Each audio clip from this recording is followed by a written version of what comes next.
महायुतीच्या सरकारचा आज शपथविधी सोहळा झाला आहे. कुठेतरी एकनाथ शिंदे यांना शपथविधी नक्की नव्हता, दुपारपर्यंत त्यांचं काही ठरलेलं नव्हतं, पण मनधरणी कुठेतरी अमित शहानी वगैरे केली, फाडसून केली, त्यानंतर आता ते शपथ घेत आहेत.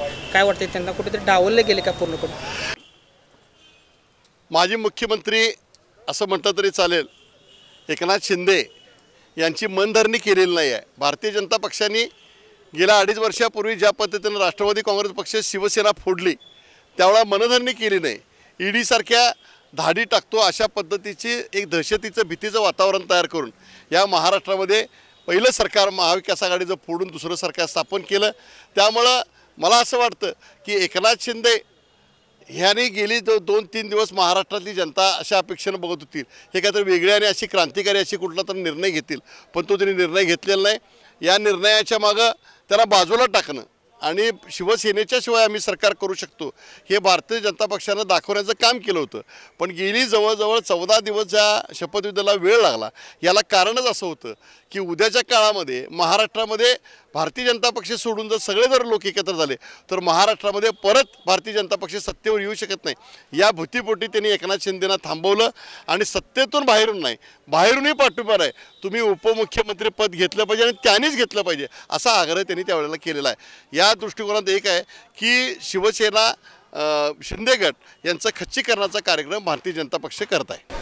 कुठेतरी अजित पवारांचा गट आता स्टेबल झालेला आहे, त्यामुळे शिंदे गटाची गरज नाही असं वाटते. हां, अजित पवार आणि भारतीय जनता पक्षाचे आमदार जर एकत्र केले तर सरकार येतं ही भूमिका त्यांनी सरकारच्या निकालाच्या काळानंतरच बघितली.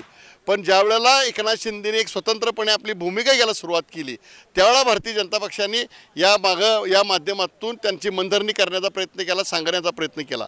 पण एकंदर एक दिसतं की कोणत्याही परिस्थितीमध्ये शिवसेना शिंदे गट याचे एकनाथ शिंदे हे मनापासून या शपथविधीमध्ये उतरलेत अशी महाराष्ट्राच्या जनतेच्या समोर आलेली ही माहिती आहे.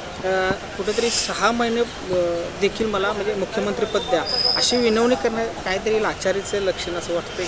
महाराष्ट्राचा मुख्यमंत्री म्हणून ज्यांनी एक वेळ काम केलं, निवडणुकीच्या काळामध्ये मी खऱ्या योजना लोकांच्यापर्यंत पोहोचवल्या अशा पद्धतीची ज्यांनी सुतोवाच केला, या महाराष्ट्रामध्ये महायुतीला जी बहुमत मिळालं ते माझ्यामुळं मिळालं. त्यामुळे मी एक आयडॉल मुख्यमंत्री आहे म्हणून मला 6 महिने ठेवा अशी मनधरणी केली. पण भारतीय जनता पक्षाचं पहिल्यापासून धोरणच असं आहे, यूज अँड थ्रो. वापर झाला, पक्ष फोडले, सत्तांतर झालं, आपली सत्ता आली, आता त्यांना गरज नाही आहे. एका पक्षाच्या म्हणजे अजितदादा पवारांच्या सहकार्याने ते सरकार करू शकतात म्हणून त्यांनी एकनाथ शिंदेना बेदखल केलेला आहे. त्यांचा चेहरा पुढे करून भाजपनं पाठीमागून डाव साधला असं म्हणा. एक मराठा चेहरा, एक चेहरा असं दाखवून भारतीय जनता पक्षानं यामध्ये कुठील कार्यस्थानामध्ये भारतीय जनता पक्ष पुढंच आहे. त्यांनी कारस्थान करूनच ते दाखवलेलं आहे. बाळ, फ्रीजमधून श्रीखंड काढ ना. आम्ही पूर्वी घरीच बनवायचो श्रीखंड, त्याची चवच वेगळी होती. आता काय सगळं रेडीमेड. आजी, हे श्रीखंड खाऊन बघ. आज तुझ्या आईनं घरीच बनवलं की काय? हे आहे गोकुळचं श्रीखंड. अगदी जिभेवर रेंगाळणार. जिभेवरच नाही तर मनावरही रेंगाळणार. गोकुळ श्रीखंड, मनावर रेंगाळणार.